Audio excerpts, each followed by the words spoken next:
Who is Joe Straus supporting? It's January 19th, 2024, and these are your headlines.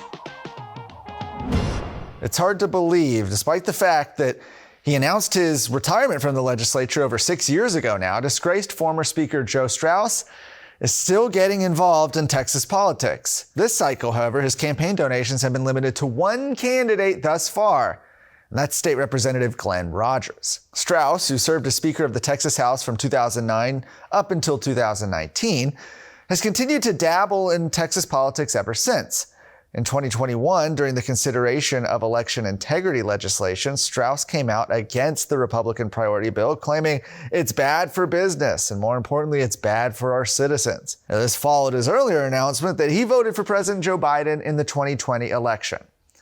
Famous for his use of Democratic committee members to axe Republican priority legislation, Straus announced his retirement in 2017 after the Republican caucus passed bylaws to elect a unified Republican candidate for Speaker. It forced him to retire or face the loss of his speakership. Meanwhile, Straus has continued his political activism through his Texas Forever Forward PAC. Texas Forever Forward, what a name.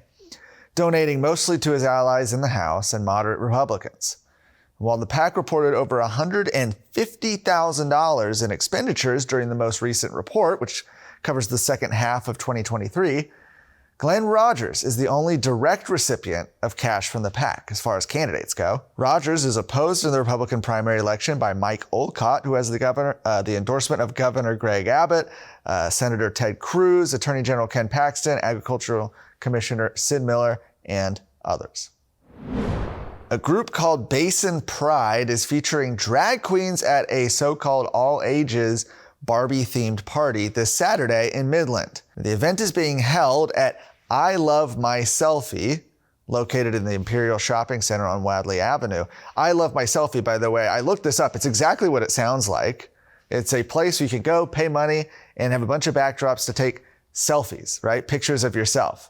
So if you needed any more evidence of how vapid the culture has become, but getting back to the story at hand, the Pink Party, as it's being called, will feature local Permian Basin drag queens.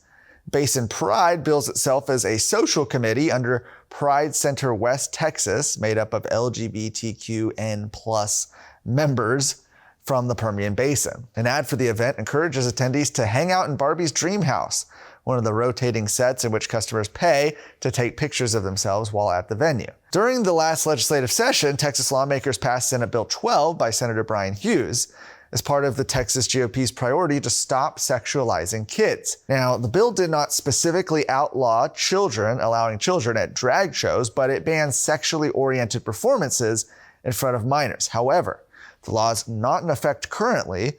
The ACLU, the American Civil Liberties Union, sued, and a federal district court judge ruled that the ban was unconstitutional. The case is now pending before the Fifth Circuit Court of Appeals. This event is scheduled in Midland for Saturday, January 20th from 5 to 10 p.m. If you're not watching the Luke Macias Show, then you are not as engaged as everybody else is in Texas who's trying to make a difference, knowing exactly what's going on so that they can take action on the things that really matter. Guys, watch us on the Roku app for Texas Scorecard. Watch us on YouTube. Listen to us on Apple Podcasts, Spotify. Get engaged, get more informed, so together we can actually make a bigger difference on things that matter for the future of Texas. God bless you. Lastly, another update on some legislation designed to protect children. A federal court has blocked Texas from enforcing part of a state law to protect children from sexually explicit material in schools, while a challenge to the measure is litigated. On Wednesday, a 3-judge panel of the U.S. Fifth Circuit Court of Appeals upheld a lower court's preliminary injunction against a key section of House Bill 900 that requires vendors to rate books sold to Texas schools based on their sexual content. HB 900, also known as the Reader Act, passed last year as a Republican priority and then was immediately, of course, challenged in the courts. The appellate court said that the plaintiffs, which is a coalition of book vendors and publishers, are likely to succeed on the merits of their claim that the book rating regulation violates their First Amendment rights. Plaintiffs called the regulation textbook compelled speech. The court's opinion, interestingly, was written by Circuit Judge Don Willett, a former Texas Supreme Court justice. The Fifth Circuit panel concluded, quote, "The ratings Reader requires are neither factual nor uncontroversial. The statute requires vendors to undertake contextual analyses, weighing and balancing many factors to determine a rating for each book.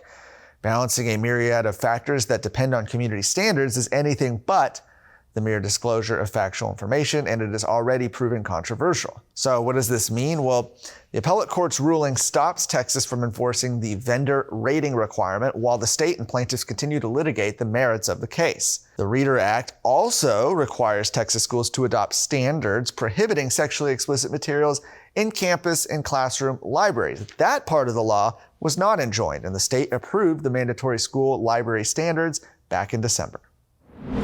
For more of today's stories, head to TexasScorecard.com.